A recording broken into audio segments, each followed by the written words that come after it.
You've been doing it all wrong, and it's time to fix it. There's one mistake that is holding you back, not just in the gym, but in life. What is it? You're avoiding failure. And I'm here to show you why embracing failure changes everything. Let's get into it. Many of us go to the gym, put in effort, but avoid failure at all costs. Why is this? Because failure feels uncomfortable. But training till failure isn't just about lifting heavy weights. It's about testing your limits and seeing what you're capable of. When you hold back, you miss out on growth, opportunity, and possible gains. Think about it. Every time you stop before failure, you're telling yourself it's okay to quit. But when you fight through, when you push those last reps, you're not just building muscle, you're building resilience and discipline, which is super important. Let me share some personal stories. When I was younger, I played soccer, and we have all had games where we get injured or hurt and we don't really want to play the rest of it. But that's where avoiding failure can make us lose opportunities. What if that one game where you get injured or where you get a little hurt is where a coach or a scout is there to watch you? You don't want to lose out on that opportunity. It's the same thing in any sport. I played baseball. I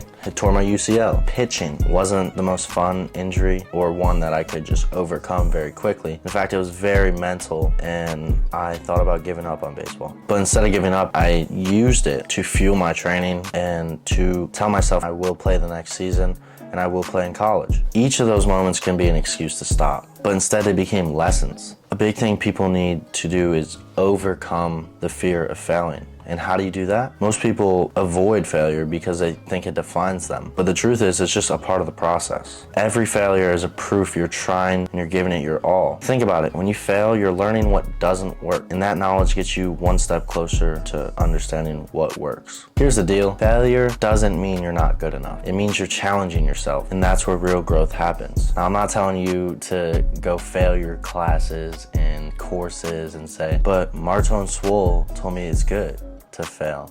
No.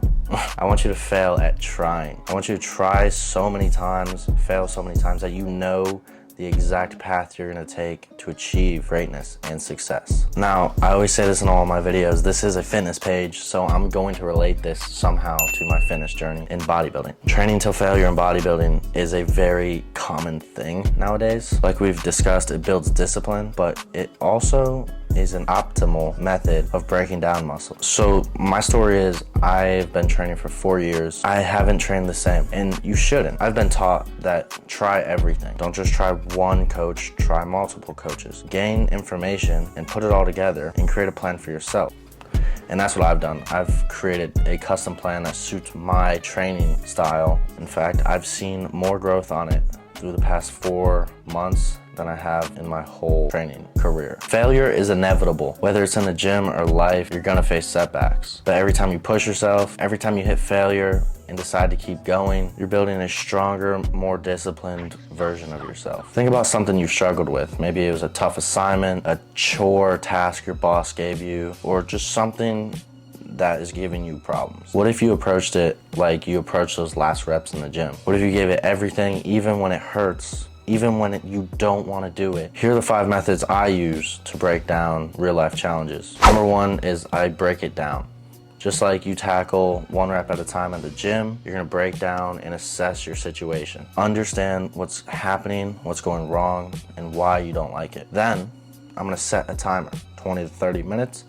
I'll give myself half an hour at most to work on it. I feel like this method has helped me the most because I'm not saying I have ADHD or anything, but with short form media, swiping constantly every day, our attention spans have shrunk. So 20 to 30 minutes, I think, is a good amount of time to really work on that problem. Number 3 is you want to stay consistent. Success doesn't come from just one big effort, but showing up every day. Even small progress adds up over time. Number 4 is embrace the discomfort. Just like the burn of those last reps, growth often feels uncomfortable. When it gets tough, remind yourself that it's a sign that you're improving. And last but not least, number 5, reflect and adjust. After you've hit failure or completed the task, take a moment to reflect on the work you've done and what you didn't do. And then use that knowledge and come back next time even stronger. For instance, let's say you're starting to learn a new skill like public speaking. Start by practicing in front of a mirror. That's your warm-up set. Then move on to speaking in front of your friend or family, and that's where the challenge begins. Finally, take it to a small audience or a class. This is your failure set, where you push past that discomfort. Each time you try, you're building confidence and building that skill. So next time you're in the gym, don't be afraid to hit failure. Push through those last reps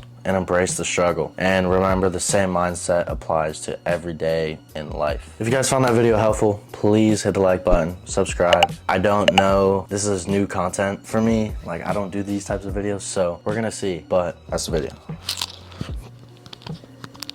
Bro, how do I get this off? Oh, bro. That's the video.